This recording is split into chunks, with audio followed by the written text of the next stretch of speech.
guided through this one, and then we got a few more that we're gonna go through.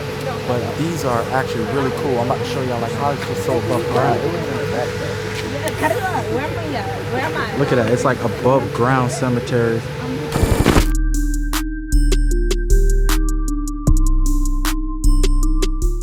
Having my own experiences throughout my life. I'm 33 years old, and I do not feel like I'm special by any sorts, but I have seen spirits with my own two eyes ever since I've been a kid.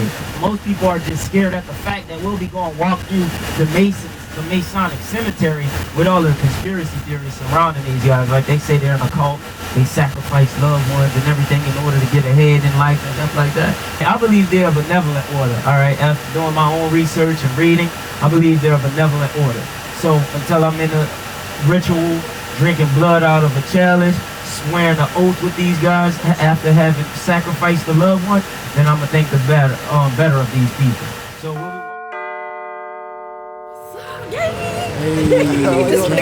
You already know shit, yeah. No, I'm not. I'm actually Damn. not. Girl, I'm not. They got us at the cemetery, and it's different. And when I say this is cool, this is dope. No. it's funny that I've just found out this information upon living my entire life here in New Orleans, right? So we go inside whenever we enter, we do not sneeze. But why do we believe or say you should not sneeze? Because medically, they say your heart stops for a second, so they say it's the closest you come to death. We believe in that instance, your soul leaves your body, and then it returns. So you basically give the spirits a window to jump inside of you. So if you gotta sneeze, I say fart instead, just let it out. Guys, if you have allergies, I just recommend you stay outside because you're down. You don't even want to be here. I know I said earlier, you know, most people may have heard of the Masons, but for my people that did not, this symbolism identifies that Masonic order. This symbolism right here is of the women's order, the Eastern Stars, the order of the Eastern Stars. So these tombs and everything inside, most of them are family properties, right? So in order to be a Mason, you must be a guy, which states that the people that own the tombs are typically men, right? In order to be a Mason, you have to be a man. So this guy is funny to me, or stands out intriguing to me, how he placed his woman's headstone denoting that order of the Eastern Stars up top, right? So I always like to say, I guess he understood the pecking order of his family. All right. A lot of what we see in here are symbolisms and allegories attributed to the Masonic order. Something like this patterned checkered floor.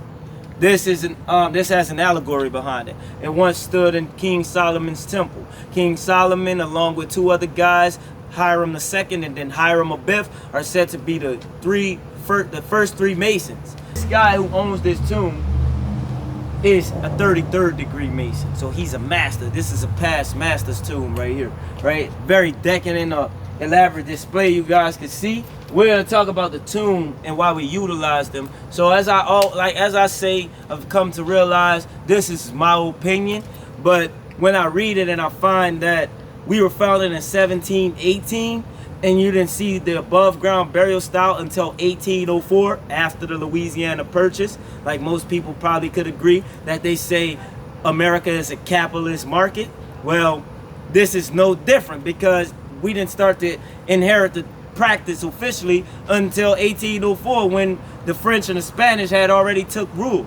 So these so happen to accommodate the water table. This is an attraction. When you go to California, you go to Disneyland. When you go to Vegas, you go to the Bellagio, right? The casinos, or Cirque du Soleil. You come to New Orleans, you come to the cemeteries, right? So this is an attraction, right? And these are very beautiful tombs, and they're very efficient, okay? When you realize that on this headstone there's over 8 people, all in this one tomb, then it starts to open up, right? You start to realize we can bury our entire family line here. And 8 to start off with. If we travel to either side, left or right, you'll see a headstone on this side and another headstone on that side, maybe 2 to 3 names on the headstone over here, another 2 to 3 on that side, and then at the back there's another headstone with another name on it. All told, maybe 15 to 20 people within this one tomb. Right? So, going further into how the tombs work. So, being founded by the French, that makes us predominantly Catholic by religion, right? So the Catholics did not believe in incinerating a body like the Vikings would, and throw a torch to it and burn them up. They go back to dust. Well, we want the bodies to go back to dust as naturally as possible. So these act as natural crematoriums. It helps break the body down naturally, acting as an oven. This gets up to maybe 300, 400, 500 degrees Fahrenheit within the summer months. Like now, what happens is, if we remove these screws and took that headstone off, you would see 2 shelves to where we slide the body in just like an oven. You pull the door down and there's the divider. Well, there'll be a divider in the center, and you'll slide the 2 bodies in. And after the year and a day, which we adhere to, we remove the remains and bring them below to the basement, or Le Caveau, as we call it, the vault. This is the vault. This portion here, this is the prize horse, so to speak. So all of the remains are at the bottom of the tomb. That's why I say it's ironic. Everyone believes we are above ground, when in fact the remains are transferred to the bottom. So the bones pile up at the bottom of the tomb, enabling us to bury unlimited above, so long as the body has degraded. Alright, so we're walking. This is called the Stairway to Heaven, because they'll catch people, you know, if they've seen like apparitions and spirits walking up, and as if they're trying to walk up to heaven. These are family properties, and they go through years and generations of weathering, right? People will ask, who maintains them? Perpetual care. I have to announce perpetual care because it is essentially an HOA for the dead. So as long as you fund this account, will stay upkept by the cemetery. They'll complete all repairs or maintenance as such, making sure the grass is cut and it looks neat and tidy. So the cemetery can wait maybe 3-4 generations before they deem it as their own and resell them, the tomb or coping plot, all over again. What happens to the family members' remains? They stay inside. It becomes that family's burden. So you decide if you want to adopt a family or scoop them out. What? One more time. Yo, what is that? All right, that's Casper. Hopefully he friends. All right. You heard something? Yeah, my shit was spiking. Over here. Oh, look at my shirt. Why not? Take a picture. Take a picture. Yo. Oh, take a photo. Go Huh? follow. You gotta follow. You gotta follow. Oh shit. Y'all found some? We found someone. Allison. What? They're showing a name. Shut up. Yeah, look. Allison. Oh my God. Don't talk to him. This was Charity Hospital Cemetery for a long time. Charity Hospital tells us here, this cemetery was purchased by Charity in 1848, acting originally as a potter's field. Historically has been used to hold or bury the bodies of the unclean from throughout the city and those victims of several yellow fever and influenza epidemics, right? This cemetery was one of the few graveyards in which all bodies are buried below ground. The people of the city feels that this was the best spot because most people in here went unclaimed and unidentified, such as the people who died in Katrina. Details on when Katrina happened, August 29, 2005, who was affected, Mississippi and Louisiana, both our Gulf Coast, and then bringing devastation to many communities in New Orleans. Storm surge and the failure of the levee system caused over 80% of the city to be flooded, trapping thousands. You know, me and my family endured the storm. I'm 33. I was hella lifted off the roof along with me and my family to safety. I was in the 9th ward, essentially, and it was over 20 feet of water. So God bless that we had a 2nd-story home or a 2-story home to help shelter us from that water, and God bless us not being submerged, because most people's homes in the 9th ward were underwater. Over 1,100 people lost their lives in the wake of Katrina. Most of them were recovered, their bodies, and buried throughout the nation by loved ones in private ceremonies. And then it tells us that here lie the remaining unclaimed and unidentified victims of the storm from the New Orleans area. And most people, once I point out the tombs, what they don't notice is when I say unclaimed, you see no names on the tombs. You know, I always speak with humility when I come inside of this memorial, understanding that, you know, me and my family virtually made it out the storm unscathed. Like, it was 14 of us that endured the storm. And it's a blessing to say that none of my family was lost in Hurricane Katrina. So when I ponder it and I think about it, I feel like I'm humbled because, you know, I go back when I remember the Superdome. It talks about the Superdome, how people were trapped, and I remember during preparation for the storm when we realized we weren't going to make it out of town, the Superdome was announcing, or the news media or outlet was saying that if you can't get out, you can't evacuate, the Superdome is going to be a place of safe refuge. We can shelter in place. So me and my family, we were trying to get there, but unfortunately, any of our family members would not help transport my large family to the Superdome, right?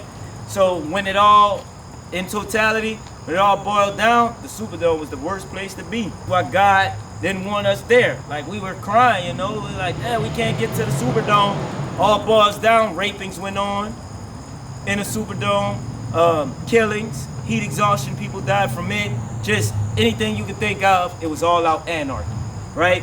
Then I just feel really blessed because, as I said, man, I'm the oldest of 11 other siblings, and I have little sisters. And my youngest sibling at the time was 1 year old.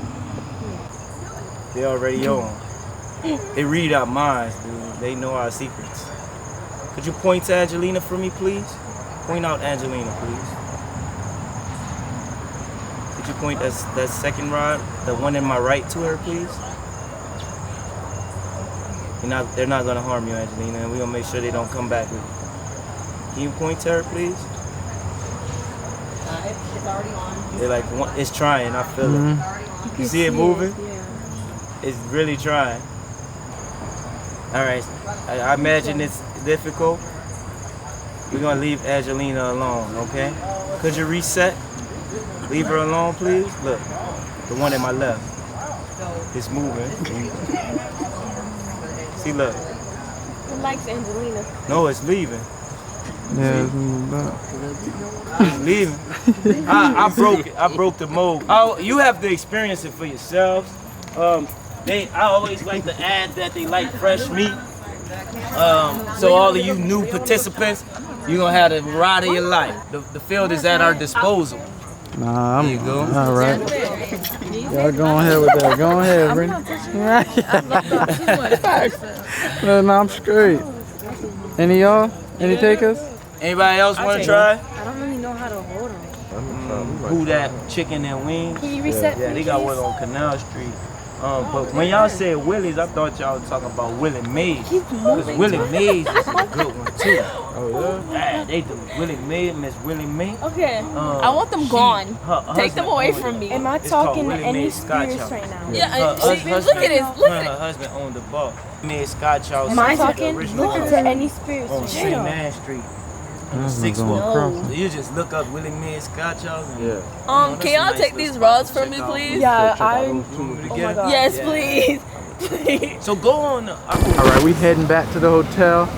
Man, tell me he ain't live, man. My man grilling on the back of his truck. And we got the Frenchie. It's a sign.